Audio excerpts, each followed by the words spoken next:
زوجہ تھکاوٹ کی وجہ سے شوہر کو قریب آنے سے منع کر سکتی ہے۔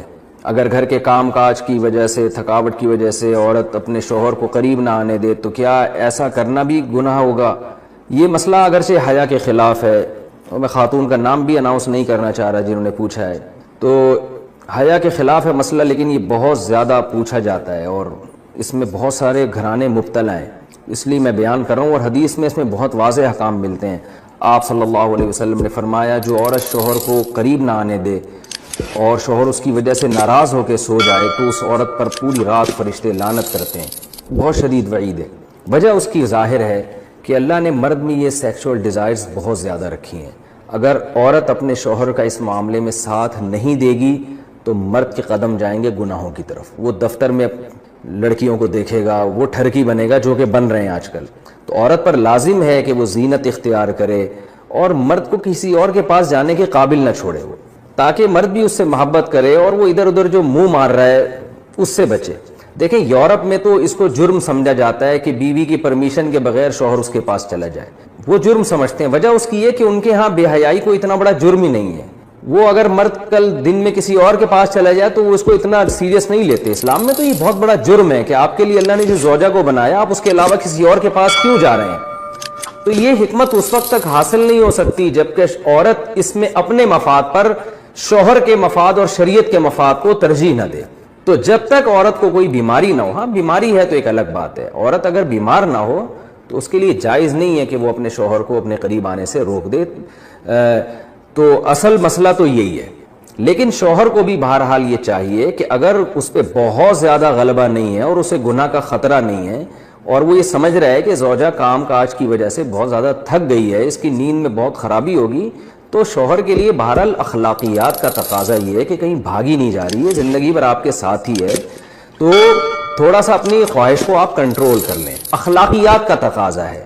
قانون تو ایسے موقع پہ شوہر کا ساتھ دے گا، اسلامی قانون عورت کو برا کہے گا، لیکن اخلاقیات بھی کوئی چیز ہوتی ہیں، بھئی آج کے بجائے صبر کر لو تو اور اپنے آپ کو کنٹرول کر لو۔ تو کبھی کبھار اگر ایسا ہوتا ہے تو شوہر کو چاہیے کہ وہ اخلاقیات کا مظاہرہ کرے اور بیوی کو مجبور نہ کرے، لیکن بہرحال قانون یہی ہے کہ عورت کے لیے اپنے آپ کو روکنا جائز نہیں ہے، کیونکہ اس میں عورت کا کوئی خاص نقصان بھی نہیں ہوتا، انرجی تو مرد کی یوٹیلائز ہوتی ہے بہت زیادہ، تو عورت جس کا زیادہ نقصان نہیں ہو رہا اور مرد جس کا بیڑا غرق ہونے کا خطرہ ہے، اس کی نیند خراب ہو سکتی ہے رات کی اور پھر اگلے دن اس کو گناہ کا خطرہ ہے۔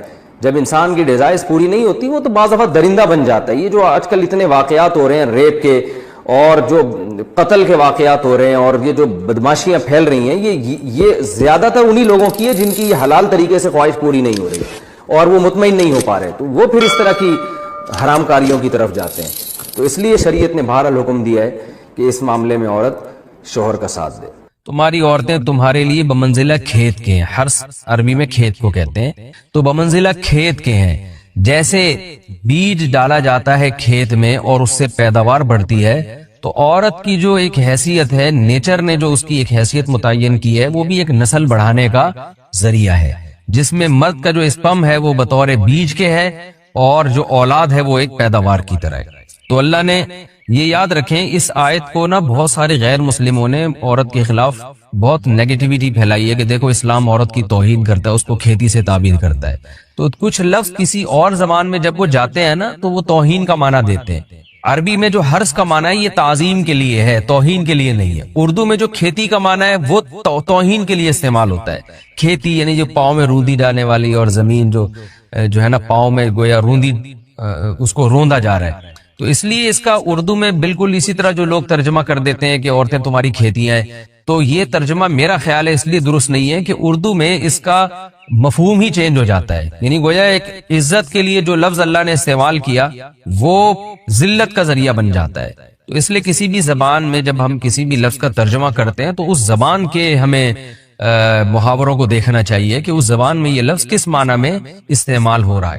مثال کے طور پر ہو سکتا ہے کتا کا لفظ کسی زبان میں وفاداری کے لیے استعمال ہوتا ہو، کسی کو لوگ ڈاگ کہتے ہوں تو اس کا مقصد ہوتا ہے وفادار انسان ہے، لیکن ہمارے یہاں اردو میں گالی ہے وہ، اور آپ بولیں کہ بھئی وہ فلاں قوم ڈاگ کہتی ہے تو ہم کتا کہیں گے، تو آپ جب اس کا ترجمہ اردو میں کریں گے تو کتے سے نہیں کر سکتے۔ تو اسی طرح یہ عربی کا جو لفظ ہے اس میں بھی یہ چیز غور یعنی ملحوظ رہنی چاہیے. تو اس لیے اس کا ترجمہ کیا جائے گا تمہاری عورتیں تمہارے لیے پیداوار بڑھانے کا ذریعہ ہیں, نسل بڑھانے کا ذریعہ ہیں. فاتو حرثکم, تم اپنے اس نسل بڑھانے کے ذریعے کے پاس آؤ, انا شئتم جیسے چاہو, وقدموا لانفسکم, اور اپنے نفسوں کے لیے آگے بھیجو, یعنی اولاد کی نیت سے آیا کرو زوجہ کے پاس اور آخرت کے لیے انتظام کرو, یعنی اولاد پیدا کر کے جو تاکہ دنیا اور آخرت میں تمہارے لیے, فیوچر میں تمہارے لیے کام آئے, دنیا بھی داخل ہے آخرت بھی داخل ہے. تو یہ آیت کا بھی ایک شان نزول ہے کہ صحابہ کرام تو چونکہ جو خواتین تھیں مکہ میں صدیوں سے وہ لوگ آباد تھے, ان کے سفر خاص طور پہ عورتوں کے سفر بہت ہی کم ہوا کرتے تھے. تو جب ہجرت ہوئی ہے اور جو ہے نا ہجرت کر کے بہت ساری صحابیات مدینہ آئی ہیں, تو مدینہ میں ان کے نکاح دوسری قوموں میں ہوئے, پھر انصار صحابہ سے بھی ہوئے. تو چونکہ تقویٰ تھا ان خواتین میں, للہیت تھی, تو بعض جگہ ایسے واقعات ہوئے کہ میاں بیوی کے جو آپس کا ریلیشن ہوتا ہے, ظاہر ہے وہ ہر قوم میں اور ہر جو ہے نا شخص کا مزاج دوسرے سے مختلف ہوتا ہے. تو بعض مردوں نے اس طرح سے اپنی زوجات کے ساتھ ہم بستری کی کہ ان خواتین کو پھر اشکال ہوا کہ پتہ نہیں اس طرح سے ہم بستری کرنا جائز بھی ہے یا نہیں ہے. تو انہوں نے نبی صلی اللہ علیہ وسلم سے یہ مسئلہ پوچھا کہ یا رسول اللہ, ہمارے شوہر ہمارے پاس اس طرح سے آتے ہیں تو کیا یہ جائز ہے یا نہیں. تو ان کے سوال کو بھی مبہم رکھا گیا اور قرآن نے اس کے جواب کو بھی کنایتاً بیان کیا, کیونکہ مسئلہ بظاہر حیا کے خلاف ہے. تو قرآن جب بھی کوئی ایسی بات ہوتی ہے تو اشارتاً کنایتاً اس کا تذکرہ کر دیتا ہے تاکہ مسئلہ بھی واضح ہو جائے, کیونکہ ظاہر ہے اس کی ضرورت تو قیامت تک آنے والے انسانوں کو پڑ سکتی ہے نا. یہ تو ہر میاں بیوی کا اپنا ایک ذاتی مسئلہ ہوتا ہے کہ ہمیں کس طرح سے پرمیشن ہے, کس طرح سے پرمیشن نہیں ہے. تو اللہ تعالیٰ نے بھی اشارتاً ہی اس حکم کو قرآن میں بیان کر دیا. قرآن میں اس لیے بیان کیا کہ تاکہ اس میں کوئی اجتہادی اختلاف کی گنجائش نہ رہے. تو اللہ نے قرآن مجید میں بیان کیا, فرمائے نساؤکم حرث لکم, تمہاری جو ازواج ہیں, تمہاری جو بیویاں ہیں, وہ تمہارے لیے بمنزلہ کھیت ہیں. کھیت کا مطلب کیا ہوتا ہے؟ پیداوار بڑھانے کا ذریعہ.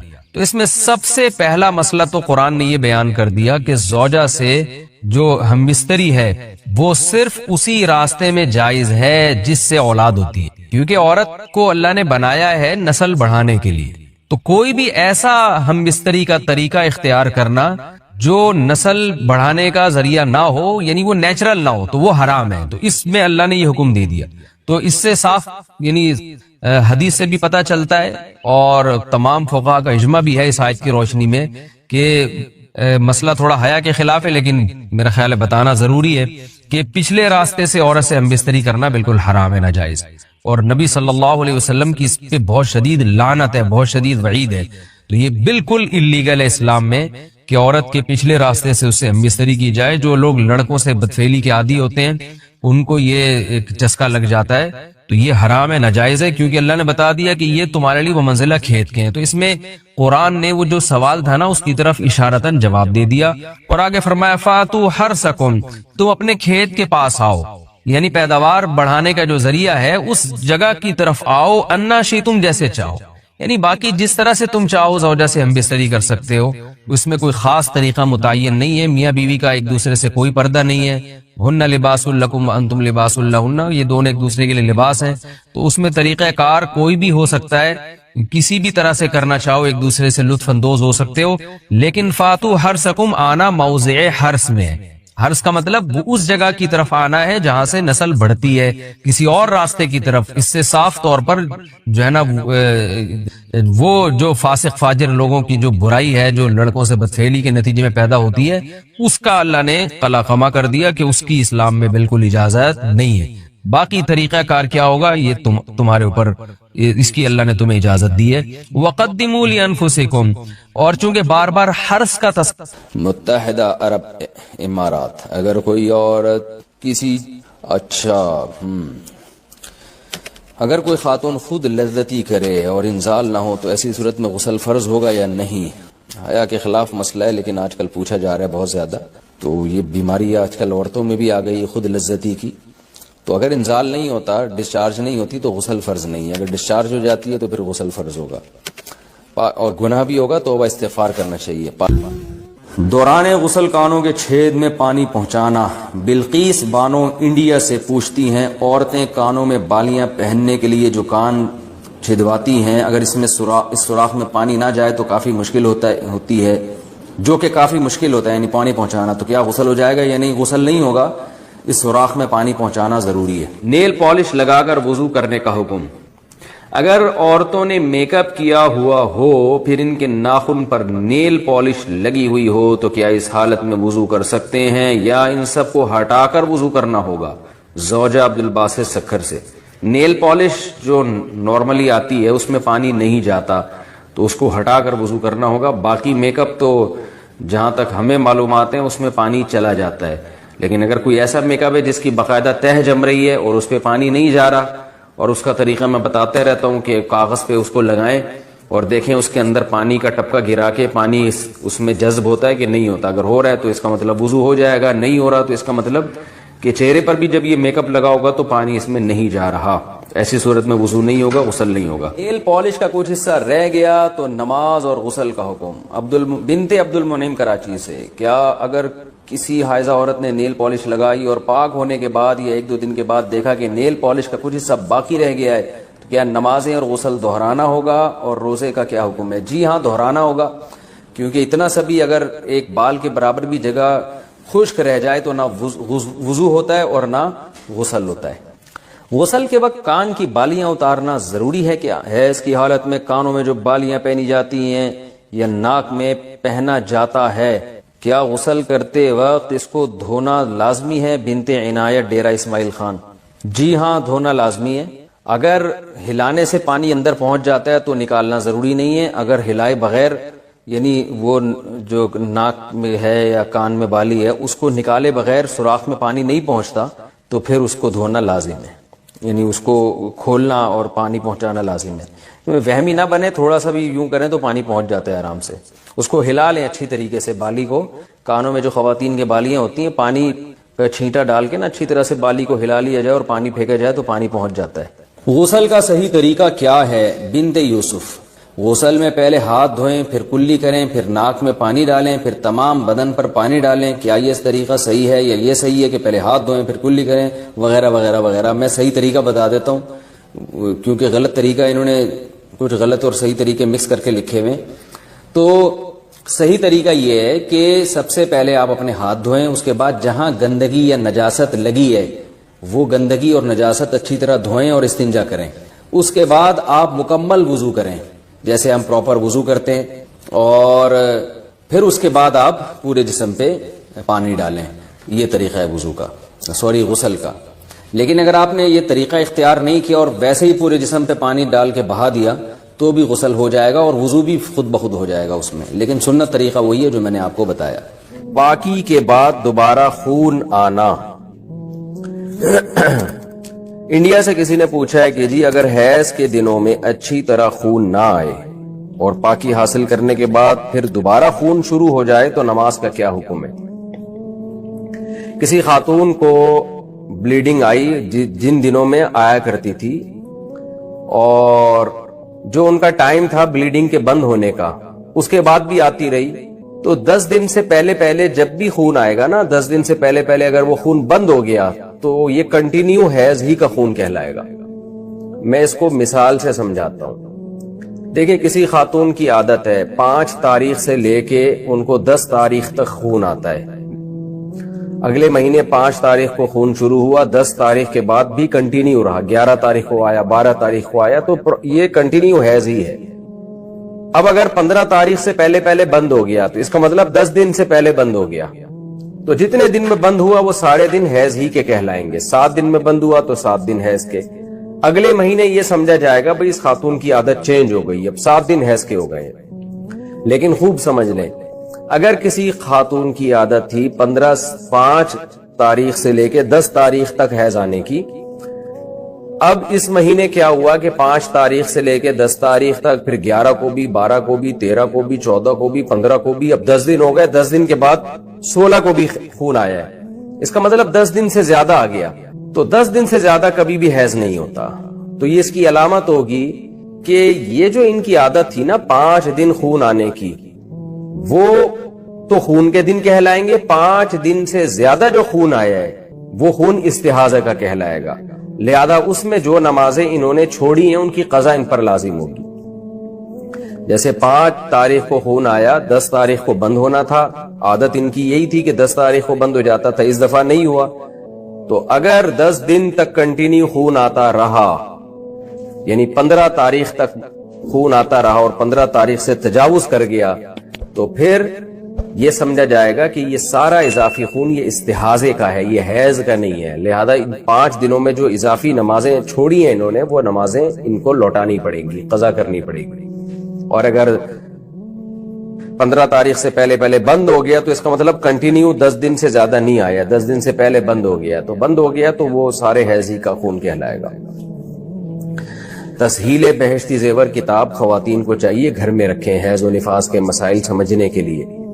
حیض و نفاس کے مسائل ایک دفعہ اچھی طرح سے سمجھ لیں تو بہت اس میں خواتین کو مہارت ہو جاتی ہے. تو بہشتی زیور میں بڑے آسان انداز سے لکھے ہوئے ہیں حیض و نفاس کے مسائل.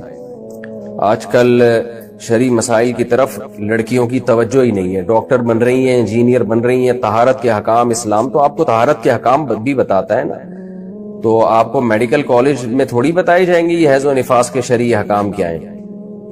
تو یہ تو میڈیکل سائنس کا ٹاپک ہی نہیں ہے، نہ یہ آپ کو فزکس کیمسٹری میں یہ چیزیں سکھائی جائیں گی. یہ چیز شرعی حکام ہے. نماز کا طریقہ کیا ہے، غسل کا طریقہ کیا ہے، یہ ڈاکٹر تھوڑی بتائیں گے آپ کو. ڈاکٹر کی نظر میں تو ڈیٹول سے نہا لو، پانی سے نہا لو، ایک ہی بات ہے، دونوں میں جراثیم مر جاتے ہیں. لیکن اسلام یہ کہتا ہے آپ کو پانی سے نہانا پڑے گا، غسل پانی سے کرنا پڑے گا آپ کو. تو اس لیے حیض و نفاس کے مسائل خواتین سیکھیں. دینی تعلیم اتنی حاصل کرنا فرض ہے جس کا آپ کے روزمرہ کے شرعی مسائل سے تعلق ہے. طلب العلم فریضۃ علی کل مسلم و مسلمہ. نبی نے فرمایا کہ ہر مسلمان مرد اور عورت پر علم کا سیکھنا فرض ہے. تو اس کی تفسیر میں تشریح میں علماء کہتے ہیں آپ کو جن مسائل کی روزمرہ ضرورت پیش آتی ہے چاہے مرد ہو یا عورت، تو وہ علم آپ پر سیکھنا فرض ہے. تو حیض و نفاس تو خواتین کو واسطہ پڑتا ہے اس سے، تو لہذا ان پر لازم ہے کہ وہ یہ مسائل سیکھیں اور بہشتی زیور رکھ لیں. تسہیل بہشتی زیور جامع ترشید نے بہشتی زیور کو آسان کر کے چھاپا ہے، وہ کتاب رکھ لیں. پھر کوئی بات سمجھ میں نہ آئے تو پھر علماء سے رجوع کریں. لیکیوریا میں ہر بار کپڑا پاک کرنا ہوگا. میں نے لیکیوریا کے بارے میں آپ کی ویڈیو دیکھی تھی جس میں آپ نے بتایا تھا کہ ہر نماز سے پہلے پاکی حاصل کرنی چاہیے. تو اگر شلوار پر ناپاکی لگ گئی ہے تو کیا ہر دفعہ نماز سے پہلے اسے بدلنا یا دھونا ضروری ہوگا یا کیا حکم ہوگا؟ مریم صاحبہ کراچی سے. دیکھیں لیکیوریا میں اگر اتنی تھوڑی سی 1-2 قطرے شلوار پہ لگے ہیں، 1-2 قطرے، تو وہ تو اس کو تو دھونا ضروری نہیں ہے. کم سے کم 1 درہم کے بقدر، یعنی ہتھیلی کی جو گہرائی ہے نا اس کے بقدر اگر نجاست پھیل گئی ہے تو پھر اس کو دھونا لازم ہے. تو اندازے سے شلوار کو یا کوئی بھی جو بھی چیز پہنی ہوئی ہے اس کو اندازے سے آپ کا غالب گمان لگائیں کہ یار کہاں گندگی لگی ہوگی، تو وہ پلو پکڑ کے نلکے کے نیچے اتنا دھو کے رگڑ دیا جائے، تو بس پھر وہم نہ کیا جائے. یعنی یہ ضروری نہیں ہے. اگر جیسے شلوار پہ نجاست لگی، جب آپ نے دھونے کے لیے گئے اس کو واش روم میں تو پتہ نہیں چل رہا کہاں لگی ہے، تو اندازے سے بھی دھو لیں گے کپڑا پاک ہو جائے گا. اسپیسیفک وہ جگہ ضروری نہیں ہے اگر آپ کو یاد نہیں ہے وہ. تو ایک غالب گمان، ایک اندازہ لگائیں کہ یہاں شلوار میں ناپاکی لگی ہوگی. اس کے بعد اس کو آپ نے تھوڑا سا پانی سے ایسے کر کے نلکا پہ پانی بہایا اور تھوڑا رگڑ کے نچوڑ دیا، تو بہانے سے پانی جو ہے وہ پاک ہو جاتا ہے، کپڑا پاک ہو جاتا ہے پانی بہانے سے. قرآن مجید میں ہے ان اللہ لا یستحی من الحق، کہ اللہ تعالی حق بات بیان کرنے سے حیا نہیں کرتے. حدیث میں بھی بعض ایسے مسائل کو اللہ کے رسول نے بیان کیا ہے صلی اللہ علیہ وسلم نے جو بظاہر حیا کے خلاف ہیں، مگر اس لیے بیان کیا کہ اگر آپ صلی اللہ علیہ وسلم بیان نہ کرتے تو لوگ ان بے شرمی کے کاموں میں مبتلا ہو جاتے. اسی وجہ سے میں بھی یہ ہمت کر رہا ہوں کہ ایک اور ایسا گناہ جس میں لوگ مبتلا ہیں اور وہ ہے حیا کے خلاف، مگر ہے بہرحال شریعت کا مسئلہ اور لوگ اس میں گناہ میں مبتلا بھی ہیں، اس لیے بتانا ضروری ہے. وہ یہ ہے کہ لوگ شادی کے بعد بھی آج کی نوجوان نسل زوجہ سے، بیوی سے غیر فطری طریقے سے ہم بستری کرتے ہیں. انٹرنیٹ پہ بےہودہ فلمیں دیکھتے ہیں، تو جو چیز انگریزوں کی دیکھ رہے ہیں کہ ان کے کلچر آہستہ آہستہ میڈیا کے ذریعے ہمارے معاشرے میں بھی آ رہا ہے. اللہ کے رسول صلی اللہ علیہ وسلم نے لعنت فرمائی ہے، ایک روایت میں ہے کہ اللہ اس کی طرف دیکھے گا نہیں کہ جو اپنی زوجہ سے پچھلے راستے سے ہم بستری کرے گا۔ یہ بیماری بھی، یہ گندگی بھی لوگوں میں پھیلتی جا رہی ہے، خاص طور پہ جن کو لڑکوں سے بدفعلی کی عادت پڑ جائے تو وہ زوجہ سے فطری راستے سے ہم بستری نہیں کرتے۔ اللہ نے فرمایا کہ نساؤکم حرث لکم، یہ تمہاری زوجات ہیں، بیویاں ہیں، یہ نسل بڑھانے کے لیے ہیں، تو اسی راستے میں انسان اپنی خواہش کو پوری کر سکتا ہے جس راستے سے نسل بڑھتی ہے۔ اس کے علاوہ کسی اور راستے سے اپنی خواہش کو پورا کرنا یہ حرام ہے، گناہ کبیرہ ہے، گندگی ہے۔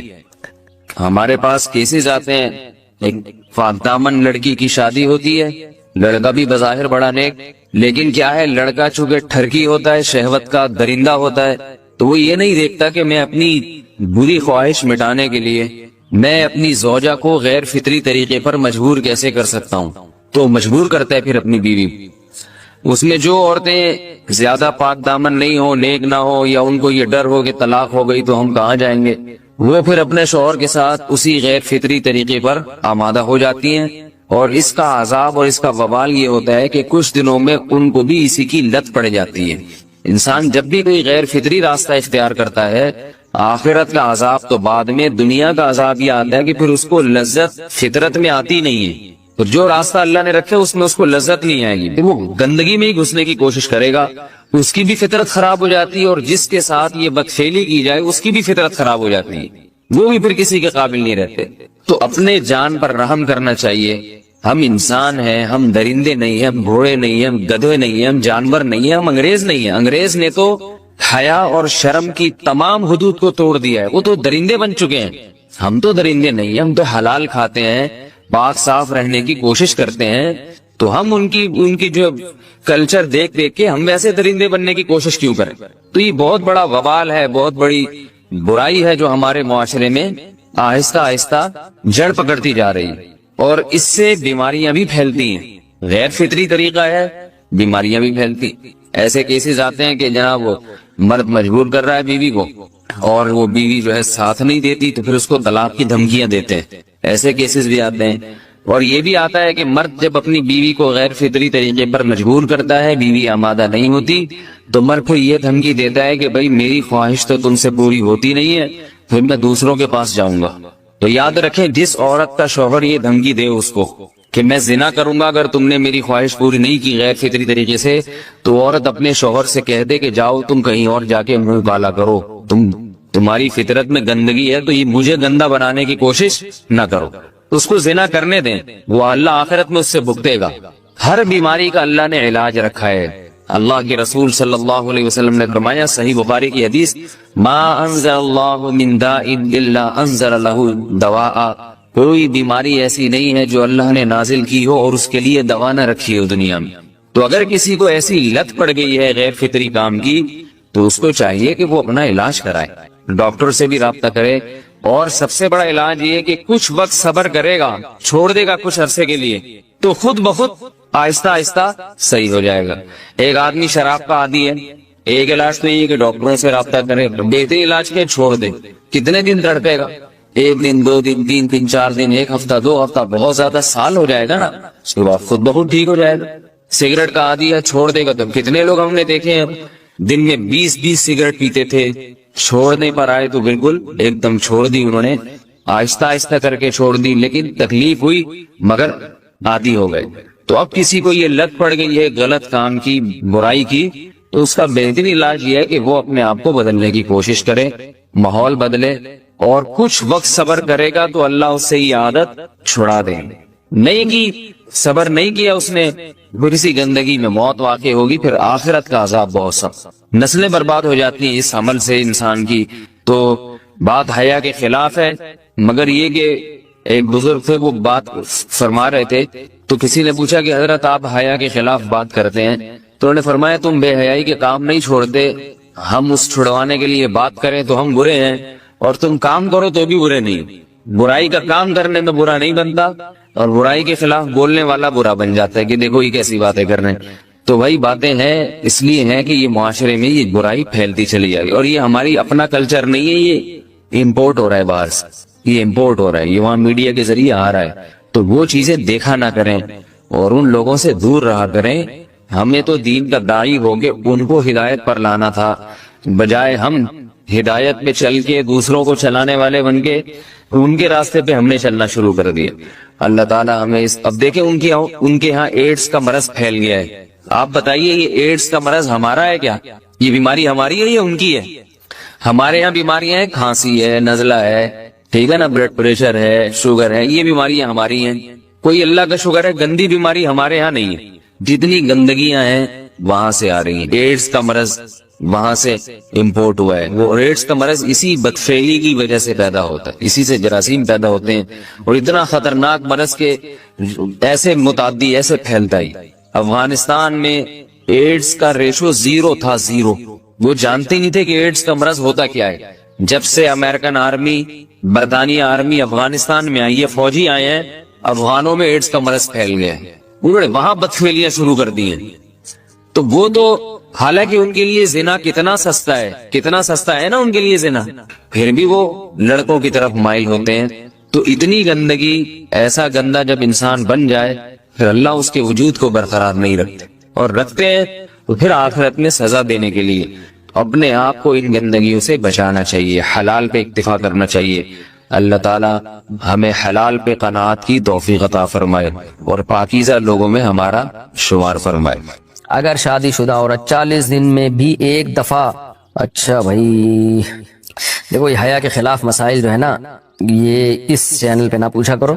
مرد پر لازم ہے کہ کم سے کم 4 مہینے میں بیوی سے ایک دفعہ وہ لازمی ہم بستری کرے. تو اگر وہ 4 مہینے میں ایک دفعہ بھی نہیں کرتا تو پھر جو ہے وہ دیانتاً ذمہ دار ہوگا. اس بات کا خطرہ ہے کہ وہ گناہ گار ہو، کیونکہ حضرت عمر رضی اللہ تعالیٰ عنہ نے قانون بنایا تھا کہ 4 مہینے سے زیادہ کوئی بیوی سے دور نہ رہے. تو کم سے کم اتنا ہے لازمی. تو اس سے زیادہ بھی اگر کوئی مرد بیوی کے قریب نہیں آ رہا تو پھر وہ ظالم کہلائے گا شریعت کی نظر. حج کے دوران باقی ہر عورت اور ہر مرد کے حالات مختلف ہوتے ہیں. بعض عورتوں میں خواہش زیادہ ہوتی ہے، بعض میں کم ہوتی ہے. یہ نیچرل ہے، اس کا کوئی اس سے تعلق نہیں ہے کہ عورت کوئی بری ہے. بعض دفعہ عورت میں یہ خواہش نفس بہت زیادہ ہوتی ہے، اس کی ریکوائرمنٹ بہت زیادہ ہوتی ہے، تو لوگ پھر مرد اس بیوی کو برا سمجھنا شروع کر دیتے ہیں، حالانکہ اس کا برائی اور اچھائی سے تعلق نہیں ہے. جیسے مردوں میں صحت کے لحاظ سے اور ان کے جو مینٹل ہیلتھ ہے اس کے لحاظ سے مردوں میں فرق ہوتا ہے. کسی میں خواہش بہت زیادہ ہوتی ہے، کسی میں کم ہوتی ہے. تو اس طرح خواتین میں بھی ہوتی ہے. بہت سے پاک دامن عورتیں ہوتی ہیں لیکن ان میں ڈیزائرز بہت زیادہ ہوتی ہے. تو یہ سب کی الگ الگ اللہ نے فطرت بنائی ہے. تو میاں بیوی اس کو ایک دوسرے کو بہتر سمجھ سکتے ہیں کہ کس کی کیا ڈیزائرز ہیں. بہرحال اگر مرد میں عورت کی ڈیزائرز پوری کرنے کی طاقت نہیں، عورت میں بہت زیادہ ڈیزائرز ہیں، مرد میں کم ہے، تو ایسی صورت میں عورت پھر مرد سے طلاق مانگ سکتی ہے کہ بھئی میں سیٹسفائی نہیں ہو پا رہی ہوں اور میری ریکوائرمنٹ زیادہ ہے. تو مرد اگر طلاق دے دے تو اچھی بات ہے، نہیں دے تو پھر عورت کو چاہیے اسی کے ساتھ گزارا کرے. ہاں اگر 4 مہینے تک بھی مرد بیوی کے پاس نہیں آتا ہے تو پھر مرد پر لازم ہے کہ عورت کے مطالبے پر اس کو وہ چھوڑ دے، کیونکہ پھر تو جوان عورت کو بہرحال گناہ کا خطرہ ہے. جسمانی تعلق نہ رہنے سے نکاح پر اثر. لاہور سے کسی نے پوچھا اگر میاں بیوی کا آپس میں کوئی جسمانی تعلق نہ ہو تو کیا نکاح پہ کوئی فرق پڑے گا؟ نہیں، اس سے کوئی فرق نہیں پڑتا. جب تک شوہر طلاق نہیں دے گا نکاح ختم نہیں ہوگا. یا اگر شوہر جان بوجھ کر بیوی کا حق ادا نہیں کرتا اور 4 مہینے سے زیادہ اس سے ریلیشن قائم نہیں کرتا اور بیوی بھی جوان ہے، اس کو گناہ کا خطرہ ہے، تو پھر وہ عدالت میں کیس کر سکتی ہے اور پھر اس کا ایک پروسیس ہے، کس طرح سے نکاح ختم ہوگا تو اس پروسیس کو فالو کر سکتی ہے. تو خلاصہ یہ کہ شوہر گناہ گار تو ہوگا کہ اس میں طاقت بھی ہے اور بیوی بھی جوان ہے، تو وہ کیوں اس کا حق ادا نہیں کر رہا، لیکن نکاح خود بخود ختم نہیں ہو جاتا. بیوی بچوں سے کتنا عرصہ دور رہ سکتے ہیں؟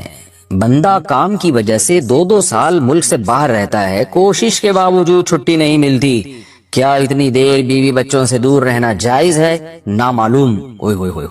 بھائی دیکھیں، ایک تو ہے حضرت عمر رضی اللہ تعالیٰ عنہ کا مشہور واقعہ ہے کہ آپ نے کچھ خواتین سے پوچھا تھا کہ عورت کتنا صبر کر سکتی ہے مرد کے بغیر، تو بعض صحابیات نے بتایا کہ 4 مہینے. تو حضرت عمر نے قانون بنایا کہ جو مجاہدین محاذ جنگ پہ لڑ رہے ہیں 4 مہینے سے زیادہ دور اپنی بیویوں سے نہیں رہ سکتے. تو اس اصول کا تقاضا یہ ہے کہ وہ زمانہ بھی پاک دامنی کا زمانہ تھا، نیک لوگ تھے، تو اصول یہی ہے کہ 4 مہینے انتہا ہے عورت کے صبر کی. تو ایک نارمل عورت کے لیے اس سے زیادہ صبر کرنا مشکل ہوتا ہے، تو اس لیے بہتر یہی ہے، قانون یہی ہے کہ 4 مہینے سے زیادہ دور نہیں رہنا چاہیے. اور قرآن نے بھی یہ حکم دیا ہے کہ اگر کوئی قسم اٹھا لے کہ بیوی کے پاس نہیں جائے گا، قسم اٹھا لے، ایسا ہی نہیں بلکہ قسم اٹھا کے، تو پھر 4 مہینے میں طلاق واقع ہو جاتی ہے. بعض فقہا کے نزدیک عورت کو طلاق کا اختیار ہو جاتا ہے عدالت کے ذریعے، بعض کے نزدیک ہو جاتی ہے طلاق. تو اس سے بھی پتہ چلتا ہے، قرآن سے بھی اشارہ ملتا ہے کہ 4 مہینے جو ہے یہ ایک انتہائی مدت ہے ایک نارمل عورت کے لیے. تو اس زمانے میں تو اس کی اہمیت اور زیادہ بڑھ گئی ہے. وجہ اس کی ہے کہ بے حیائی، موبائل، انٹرنیٹ پر بیہودہ چیزیں، یہ سب چیزیں انسان کی شہوت کو بڑھاتی ہیں، مرد کی بھی اور عورت کی بھی. تو اس لیے بھائی میں تو آپ کو مشورہ نہیں دے سکتا کہ آپ 2 سال بیوی سے دور رہیں. میں بدگمان نہیں ہو رہا، بہت سے لوگ 4 سال دور رہتے ہیں، ان کی بیویاں بھی پاک دامنی کے ساتھ زندگی گزارتی ہیں، خود بھی بڑے نیک شریف بن کے زندگی گزارتے ہیں. بہت سے ایسے لوگ الحمدللہ ہمارے معاشرے میں ہیں. لیکن بہرحال اس کلچر کو، اس رواج کو فروغ نہیں دیا جا سکتا، اس کو اپریشیٹ نہیں کیا جا سکتا شریعت کے لحاظ سے بھی، عقل کے لحاظ سے بھی. 2 سال تک مرد کے لیے صبر کرنا کتنا مشکل کام ہے. وہ کھا بھی رہا ہے انڈے پراٹھے اور جناب کھانا پینا اسی سٹائل میں چل رہا ہے، یا تو روزے رکھ کے اپنے آپ کو آدھا کر دیا اس نے. تو سوال عورت کے ساتھ مرد کا بھی تو ہے نا. مرد نے تو قوت اور شہوت اللہ نے اور بھی زیادہ رکھی ہے، تو وہ کیسے صبر کرے گا؟ مرد کی جو قوت برداشت ہے وہ فقہا نے اور اطباء نے بیان کی 1 مہینہ ہے. تو 2 سال تک بیوی سے دور ہیں. میں پھر بھی بتا دوں، میں بدگمان نہیں ہو رہا کہ جو دور ہیں آپ ان کے بارے میں برا سوچنا شروع کر دیں، لیکن بہرحال یہ اپنے آپ کو فتنوں میں ڈالنے کے مترادف ہے. اس لیے ایسی جاب نہ کریں. 2 سال تک بیوی سے دور ہیں، یا تو بیوی کو ساتھ لے کر جائیں یا بیوی کے ساتھ ہی رہیں. کہیں ادھر ہی کم پیسوں میں انسان گزارا کر لے بیوی بچوں کے ساتھ، یہ زیادہ اچھا ہے زیادہ پیسوں کی لالچ میں بیوی بچوں سے دور رہنا. باقی بیوی آپ کی راضی ہے اس جاب پہ، یا آپ کے پاس کوئی آلٹرنیٹ ہے ہی نہیں، آپ جاب چھوڑ کے آئیں گے تو آپ کو لالے پڑ جائیں گے کھانے پینے کے، تو ایک مجبوری ہے. مجبوری کے حکام الگ ہوتے ہیں، لیکن نارملی اس کی بہرحال ترغیب نہیں دی جا سکتی. دیکھیں قرآن مجید میں اللہ نے ارشاد فرمایا نا، یوم یفر المرء من اخیہ وامہ وابیہ وصاحبتہ وبنیہ. قیامت کے دن کی ہولناکیوں کو اللہ نے بیان کیا کہ انسان اپنے باپ سے دور بھاگے گا، بیٹے سے دور بھاگے گا، بھائی سے دور بھاگے گا. جہاں بیوی کا تذکرہ آیا تو یہ نہیں کہا کہ بیوی سے دور بھاگے گا، بلکہ فرمایا اس سے دور بھاگے گا جو اس کے ساتھ رہا کرتی تھی، یعنی صاحب کہتے ہیں ساتھ رہنے والے کو، صاحبہ سے دور بھاگے گا. تو اس سے پتہ چلتا ہے کہ قرآن میں اللہ نے بیوی کو جو ڈیفائن کیا ہے نا، اس کی جو صفت بیان کی ہے وہ یہ کہ جو آپ کے ساتھ رہتی ہے. تو جب شادی ہو گئی تو سمجھو بیوی پھلترو کی طرح چپک گئی ہے آپ کے ساتھ، جہاں جاؤ گے آپ کے ساتھ جائے گی. تو قرآن سے بھی اشارہ ملتا ہے کہ بیوی سے ساتھ رہنے کی چیز ہے. اب آپ 2 سال، پھر ایک دفعہ تھوڑی ہوتا ہے کہ 2 سال کے لیے چلے گا 2 سال بعد واپس آئے. جو باہر جاب کرتے ہیں وہ تو پھر آئے 1 مہینے بعد پھر 2 سال کے لیے چلے گا، ان کی تو ساری جوانی باہر ہی گزر جاتی ہے. تو اس لیے مجھے یہ بہرحال سمجھ میں نہیں آتا ہے، شریعت کی روح سے یہ پسندیدہ کام نہیں ہے. بہت سخت مجبوری ہے تو ایک الگ بات ہے، لیکن اچھا کام نہیں ہے. غربت میں انسان بیوی بچوں کے ساتھ گزارا کر لے، یہ زیادہ بہتر ہے اس دولت سے جس میں انسان بیوی بچوں سے ہی دور ہو. کیا کرنا ہے ایسی دولت کا کہ آپ اپنے بیوی بچوں سے گھر بار سے دور ہیں؟ انسان جو شریف آدمی عزت دار آدمی اس کو تو گھر میں سکون ملتا ہے بھائی. عورت کا شوہر کے بغیر سسرال میں رہنا. اگر شوہر کام کے لیے گھر سے دور ہو، بیوی سسرال میں شوہر کے بغیر رہتی ہو، پردے کا کوئی لحاظ نہیں ہے، اس صورت میں بیوی کے لیے کیا حکم ہے؟ شوہر کے ساتھ رہے یا سسرال میں؟ اگر شوہر ساتھ نہیں رکھتا بلکہ اپنے گھر والوں کے ساتھ رہنے پر مجبور کرے تو بیوی کیا کرے؟ طارق صاحب اسلام آباد سے. دیکھیں شوہر اگر جاب کے لیے گیا ہے 8 مہینے 1 سال بعد گھر آتا ہے، تو اصل مسئلہ تو یہ ہے کہ جہاں شوہر رہے گا بیوی وہیں رہے گی. شوہر کو چاہیے کہیں بھی گیا ہے اتنے لمبے سفر کے لیے تو بیوی کو ساتھ لے کے جائے. اس پر میں کئی بار دلائل دے چکا ہوں، قرآن سے بھی حدیث سے بھی، ان دلائل کو میں ریپیٹ نہیں کروں گا. اس میں شوہر کو بھی فائدہ ہے، بیوی کا بھی فائدہ ہے.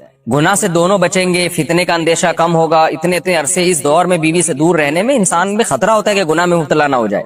اور پھر بیوی کے ساتھ ایک نوعیت کی ظلم اور زیادتی بھی ہے کہ آپ 8 9 مہینے اس کو چھوڑ کے چلے جاتے ہیں، تو یہ یعنی اس کی بیچاری کی بھی تو جوانی ساری برباد ہو جاتی ہے، پوری شوہر کے بغیر جوانی گزرتی ہے. تو اس لیے اصل حکم تو یہی ہے، شوہر جہاں رہے گا بیوی اس کے ساتھ رہے گی.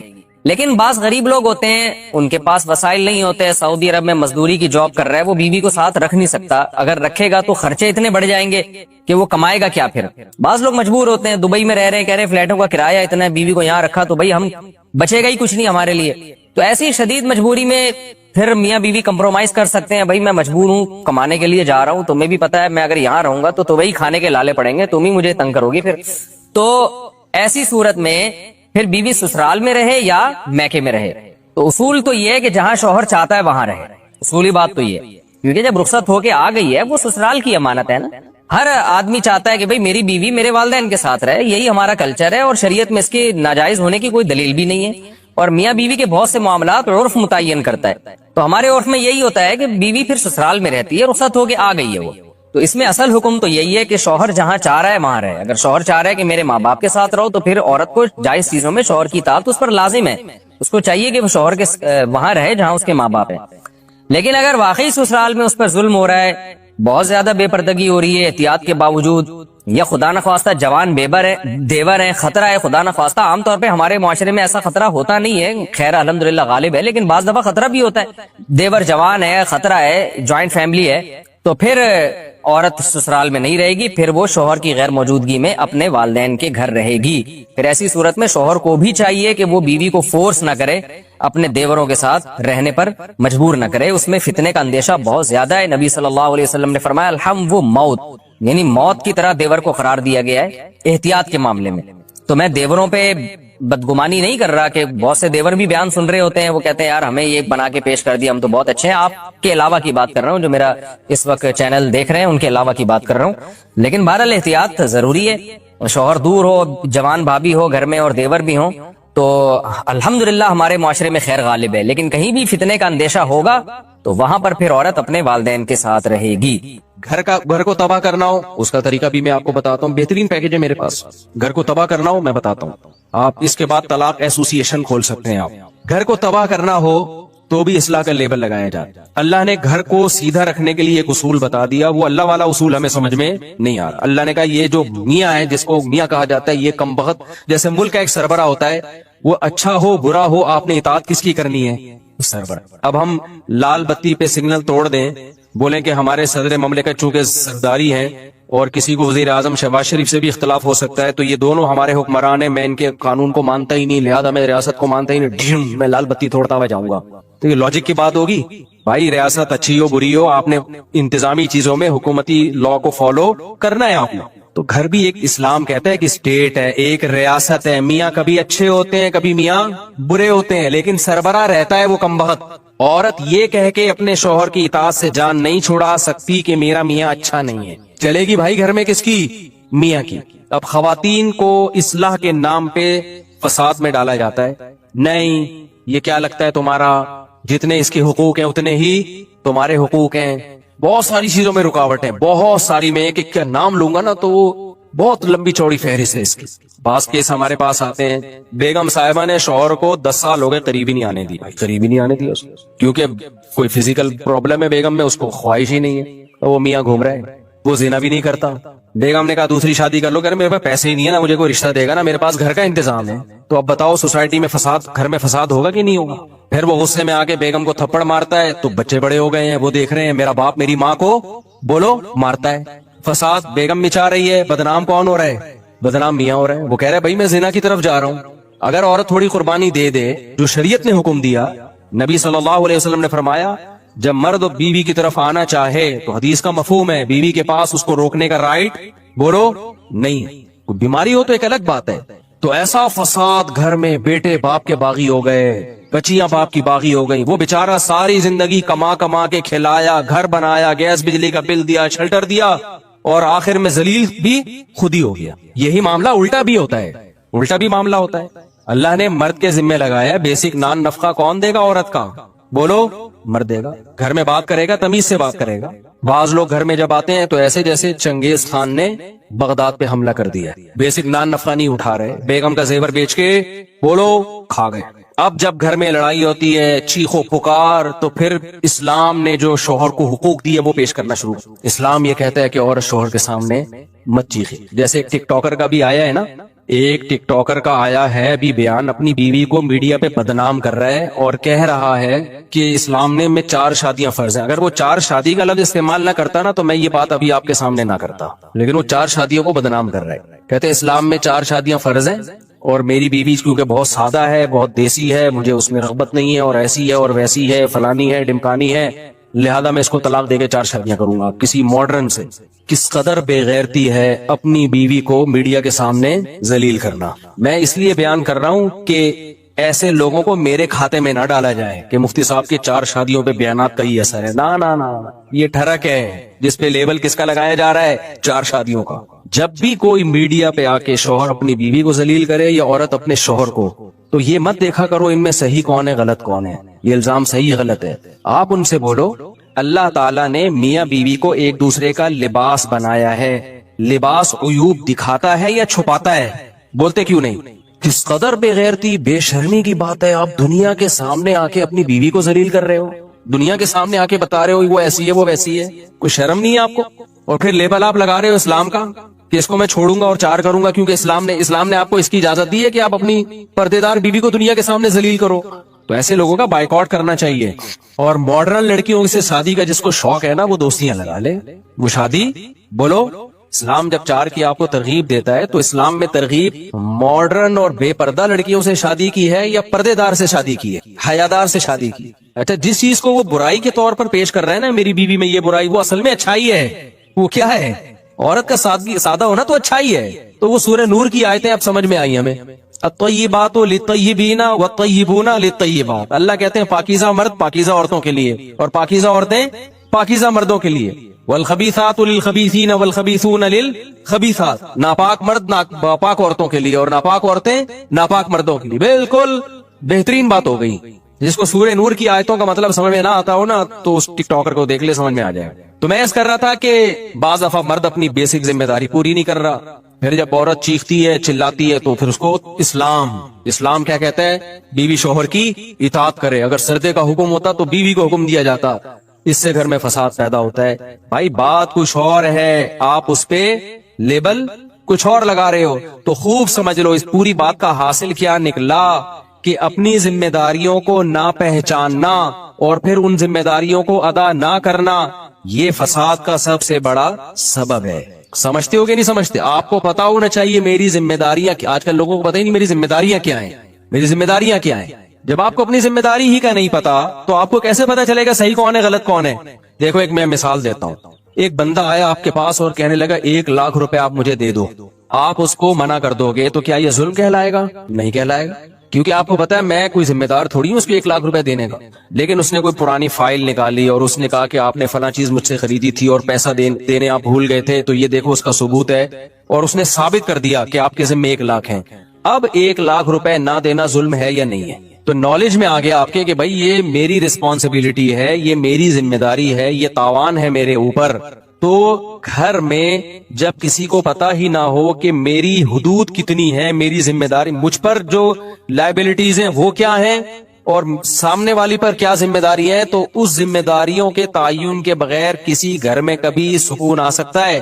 بولو نہیں. اور لبرل لوگوں کے ہاں سب سے بڑا مسئلہ یہی ہے, ان کمبختوں کو بیچاروں کو پتہ ہی نہیں ہوتا کہ میری ذمہ داری کیا ہے اور میری وائف کی ذمہ داری کیا ہے. کیونکہ یہ آدھے مسلمان سوسائٹی کو لے کے چل رہے ہوتے ہیں, آدھے گوروں کو لے کے چل رہے ہوتے ہیں, نہ ادھر کے نہ ادھر کے.